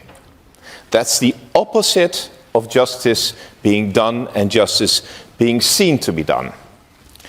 Now, there is this issue of the children. And just to be able to allow countries that want to repatriate these children to repatriate them, you have to make sure that you read the second part of Article 8, which is the right to family life in the European Convention on Human Rights. There shall be no interference by a public authority with the exercise of this right, that's the right to family life, except such as in accordance with the law and is necessary in a democratic society in the interest of national security, public safety, or the economic well-being of the country. And it goes on about crime and other things. So that's why we chose exactly the text to refer back to Article 8 of the European Convention on Human Rights and the exceptions there. And we believe it's not always in the interest of the child to have a primary caregiver who has been involved in genocide. So that's where basically we're looking for. But let's take it on ourselves. If we only talk about it over here, we fail. And then we talk about it again in 5 years' time. So it's now up to us to make sure our own countries start doing it. Thank you very much. Thank you, Mr. Omsik. Does the chairperson of the committee, Mr. Damien Cotier, wish to speak? You have 3 minutes, sir. Yes, thank you, Madam President. Dear colleagues, this report is based on a motion for a resolution tabled back in 2019. It deals with a very complex issue indeed, which raises serious security and humanitarian concerns for European states whose nationals traveled to Syria and to Iraq to join Daesh. We have seen that some of these states have repatriated nationals with their families from camps in the northeast of Syria. Other states are more reluctant to do so. The European Court of Human Rights delivered an important judgment on this topic last autumn. The Committee on Legal Affairs and Human Rights adopted the report unanimously last June, following a questionnaire sent to national parliaments and 2 hearings held with experts, including NGOs representing Yazidi victims of Daesh.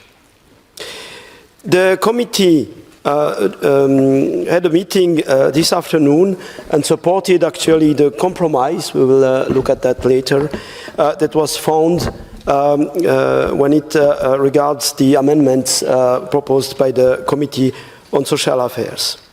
The report by Mr. Omtzigt focuses on the issue of prosecution of Daesh fighters for genocide and other international crimes. It follows the line of reasoning of previous peace resolution in 2016 and 17 prepared by our committee, where the Assembly recognized that Daesh has committed genocide. We ask now the Assembly to support again the idea of a special international tribunal to try Daesh foreign fighters as the best possible solution. In the meantime, the committee expresses the opinion that member states should prosecute their own nationals or other Daesh fighters who come within their jurisdiction, not only for terrorism, but more importantly, for genocide and other serious international crimes committed in Syria and in Iraq. I know that some of you and some of the countries represented here are reluctant to do so, also fearing that the indictment would be too low in regard with the crimes depending on the national legislation. This is why it is so important to look at the idea of an international court and also to look at the crime of genocide or other important international crimes committed in this context. Of course, the question of security of our citizens is of utmost importance, and has to be fully taken into consideration, which the rapporteur correctly and exactly says in paragraph 10 of the resolution. In the name of the committee, Madam President, I would like to conclude by thanking the rapporteur for his work, for producing what the committee sees as a balanced report on this very sensitive topic. And I would also like to thank the Secretariat for the great support they always give to our committee and its rapporteurs. Thank you. Thank you. Good words. And thank you, Mr. Cotier. And the debate is closed. The Committee on Legal Affairs and Human Rights has presented a draft resolution, it's document 15591, to which 10 amendments have been tabled and a draft recommendation to which 3 amendments have been tabled. Amendment will be taken in the order in which they appear in the compendium. I remind you that speeches on amendments are limited to 30 seconds. We will start with consideration of the draft resolution and will then consider the draft recommendation. I understand that the chairpersons of the Committee on Legal Affairs and Human Rights wishes to propose to the Assembly that Amendment 13, 3, 5 and 9, which were unanimously approved by the committee, are unanimously accepted. However, 13 and 9 have consequently implications and will be discussed in the order in which they were laid. The chairperson wishes to propose to the Assembly that Amendment 3 and 5 to the draft resolution, which were unanimously approved by the committee, should be declared as agreed by the Assembly. Is it so, Mr. Cotier? I can confirm, Madam President. Yes, it is. Does anyone object? If so, please ask for the floor by raising your hand. I can see none. As there is no objection, I declare that the Amendment 3 and 5 to the draft resolution has been agreed. There is an objection, so the amendments will be taken in the order as on the compendium. Any amendment which has been rejected by the committee sized for report by a 2/3 majority of the votes cast shall not be put to the vote in plenary and shall be declared as definitively rejected unless 10 or more members of the Assembly object. I understand that the chairpersons of the committee wishes to propose to the Assembly that amendments 4, 8, 10, and 11 to the draft resolution, which were rejected by the committee with a 2/3 majority, be declared as rejected. Is it so, Mrs. Cotier? Yes, it's so. It's nodding. Does anyone object? No. As there is no objection, I declare that amendments 4, 8, 10, and 11 to the draft resolution are rejected. I remind the Assembly that the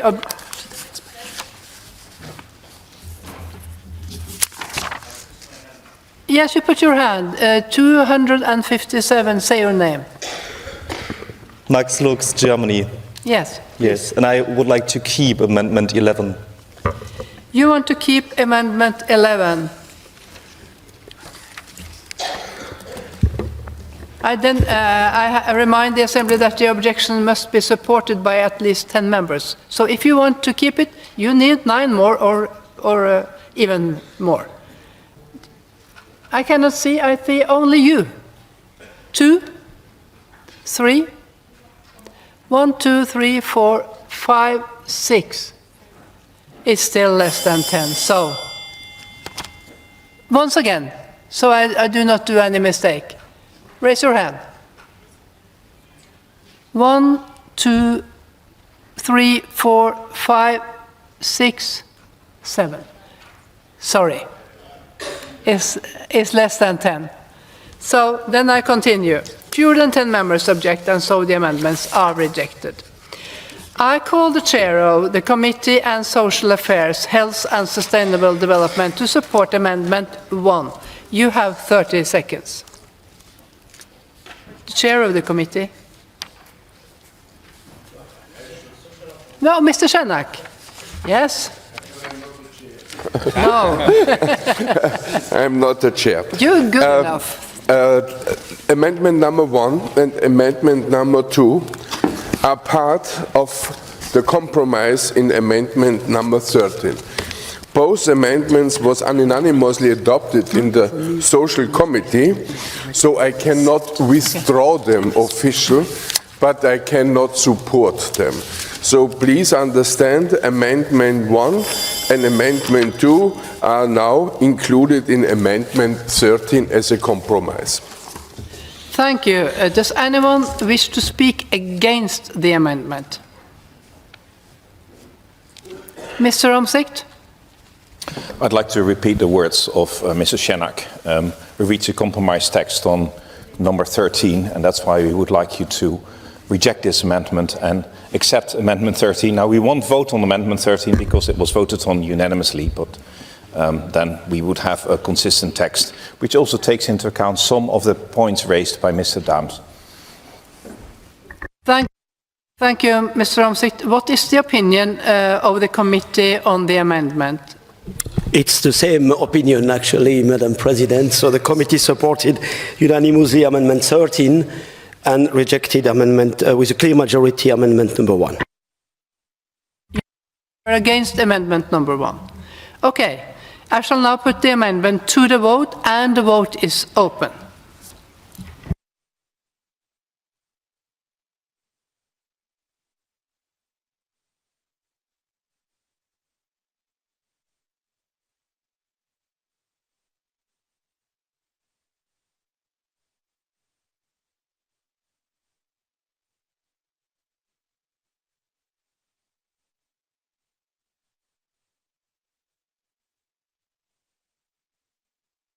The vote is closed. I call for the result to be displayed.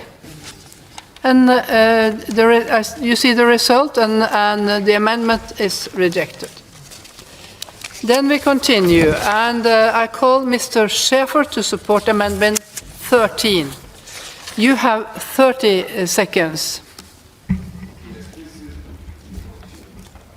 Is this Mr. Shenak? Yes. Yes, not Mr. Shenak. No, it was not read, so I was waiting. Yeah. This was, I think, we did it today in the morning, and it was not so easy for us because we have to move from both sides. For the social committee and the committee who is responsible for children's rights, it was important that there is not the sentence anymore, forfeit their right to family life.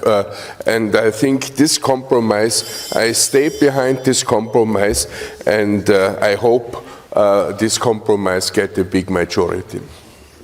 Thank you, Mr. Shenak. Does anyone wish to speak against the amendment? No, the compromise seems to be, in a way, obviously in favor also of the committee. Is obviously in favor. Mr. Cottier? Yes, it is the case, actually, Madam President. It was actually supported unanimously by the committee. For procedural reasons, it was not possible before to.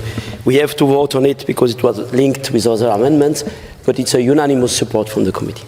Thank you, Mr. Cottier. I shall now put the amendment to the vote, and the vote is open.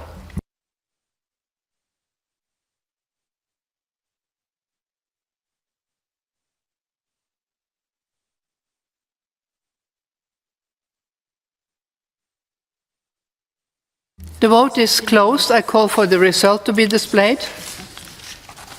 And you see amendment 13 is agreed to. Then we continue. I call the chair of the Committee on Social Affairs, Health and Sustainable Development to support amendment 2. You have 30 seconds. It's also still Mr. Shenak? Yeah. See, you not forget that I was long time the chair of this committee, but now I'm only the rapporteur. But it's no problem. I always feel in a very positive to this wonderful committee. As I said before, that I cannot withdraw because it was unanimously adopted, but it's now a part of the compromise, and so I'm not supporting this amendment.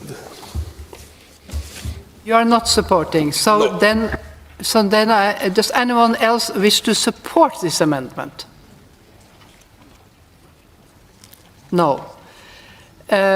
What's the opinion of the committee? I have to ask if you. I heard Senna speak against, so I do not repeat any more of that. So the committee, please, the chair of the committee. Yes, the committee is against by a clear majority. Thank you. The committee is against. I shall now put the amendment to the vote, and the vote is open.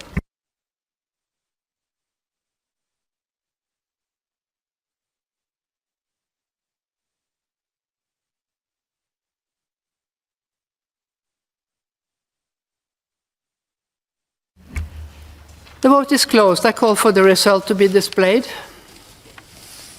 And amendment number 2 is rejected.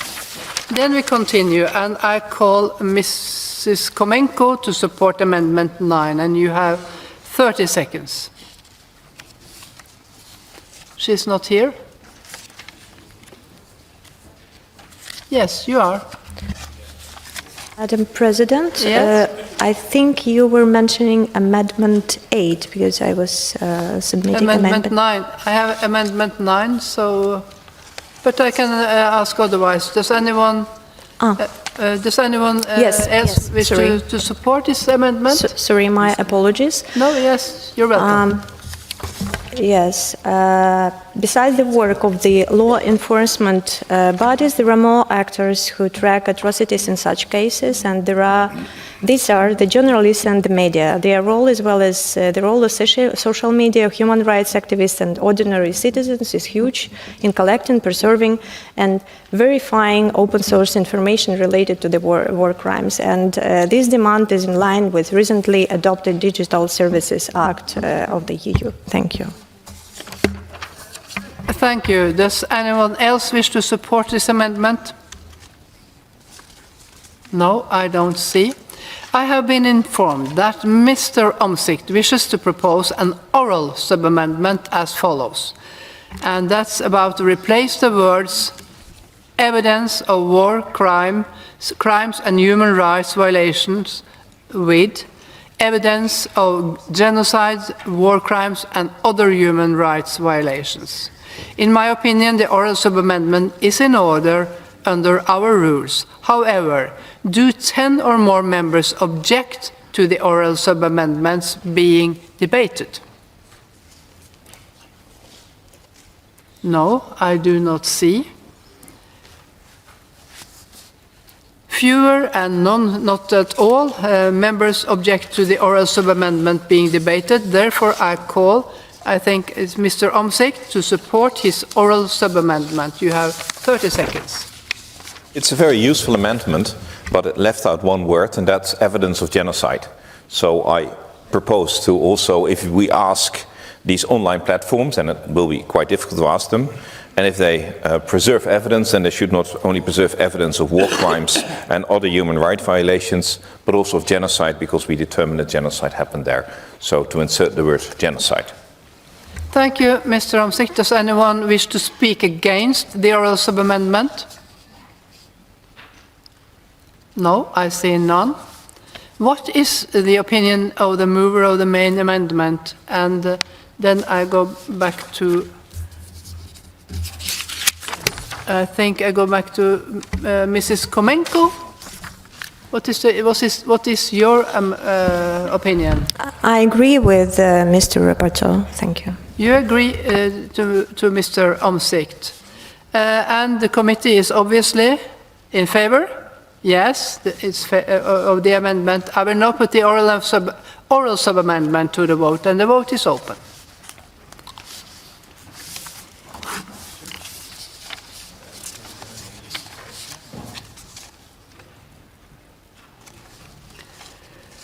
The vote is closed. I call for the result to be displayed. And the oral sub-amendment is agreed to. We will now consider the main amendment. Does anyone wish to speak against the amendment as presented from Mrs. Komenko? No, someone want to speak against the amendment? No. What is the opinion of the committee on the amendment as amended? That's unanimous support the amendment as amended, Madam President. Unanimously support. I shall now put Amendment 9 as amended to the vote, and the vote is open.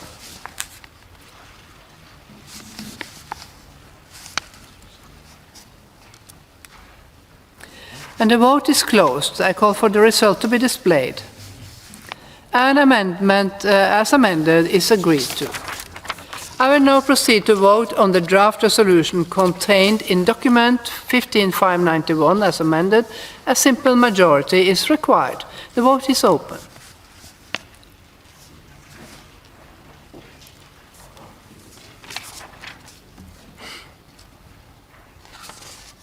And the vote is closed. And I call for the result to be displayed, and the draft resolution as amended in document 15591 is adopted.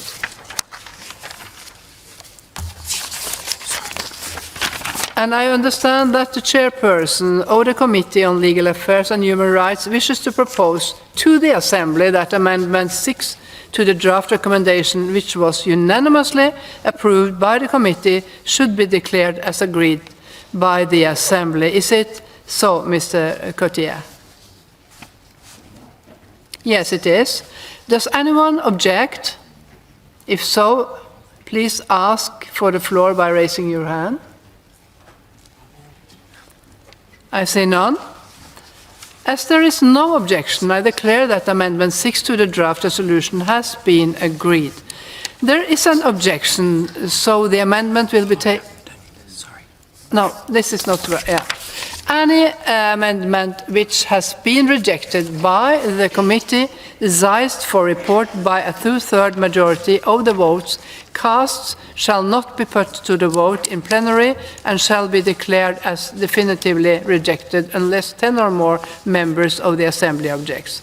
I understand that the chairpersons of the committee wishes to propose to the Assembly that Amendment 7 to the draft resolution, which was rejected by the committee with a two-thirds majority, be declared as rejected. Is it so, Mr. Cotier? Yes? Yes, it is. Does anyone object? I see none. As there is no objection, I declare that Amendment 7 to the draft resolution are rejected.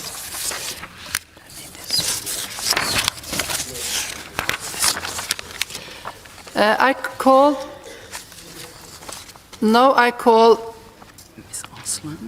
Mr. Aslan to support Amendment 12. You have 30 seconds. Mr. Cotier? I'm sorry, I misunderstood you, Madam Chair.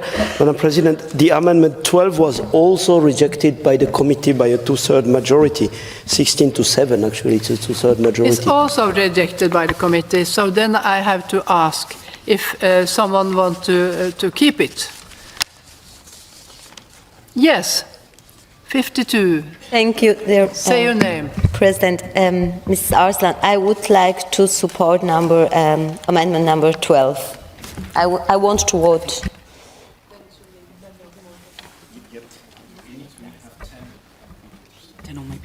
Yeah, you need 9 more people. So if I see 9 more people to keep this amendment 12, I see 1, 2. Can people stand up? Can you stand up so it's easier to count you? Yes. 1, 2, 3, 4, 5, 6, 7, 8, 9, 10, 11, 12. That's more than 10. Yes. So we have to vote about it. That's okay. Does anyone want to? You have supported it. We know the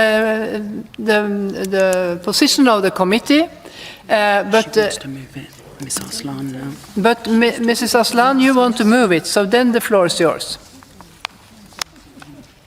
Thank you, Mr. President. Sehr geehrte Kolleginnen und Kollegen. Dear colleagues, I would like to thank you for this report, and I'd just like to add that it's very important for us to ensure that children do not lose their nationality.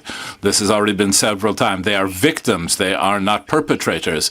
And it's very important for us in penal law to put child welfare in the center of our preoccupations. And this proposal is being made to represent the interest of children. Please support this amendment. Does anyone want to speak against? And that's Mr. Omsik, you want to speak against. The floor is yours. Thank you very much. The objection is not against that the children should not lose the nationality of their state. That would not be a problem. They should keep their nationality. You shouldn't deprive children which have a Dutch or a Swedish or a German nationality and live in those camps from the nationality. The problem is the line afterwards. They may return with at least one of their parents. And if they have one parent, and if it's in the interest, and that's what we said earlier in the resolution, in the interest of the child not to return with their parent, because it's better for the child, or it's better for national security, then in that case, there shouldn't be the absolute right. Of course, if a state chooses that it's possible, it can, but that should not be an absolute right, and that's why I would ask you to reject this particular amendment.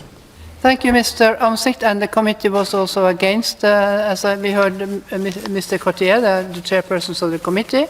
And I will now put the amendment to the vote, Amendment 12. The vote is open.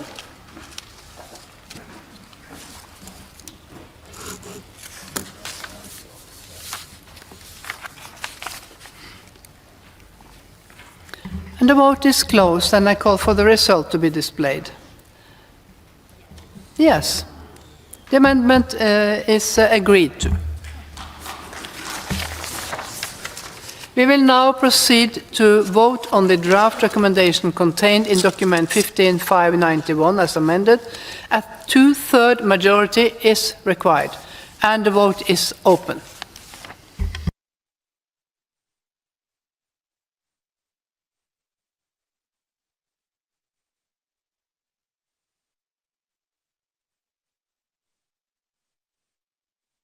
The vote is closed, and I call for the result to be displayed, and the draft recommendation in document 15/591 is adopted. The Assembly will hold its next public sitting tomorrow at 10 a.m. with the agenda which was approved this morning, and the sitting is adjourned.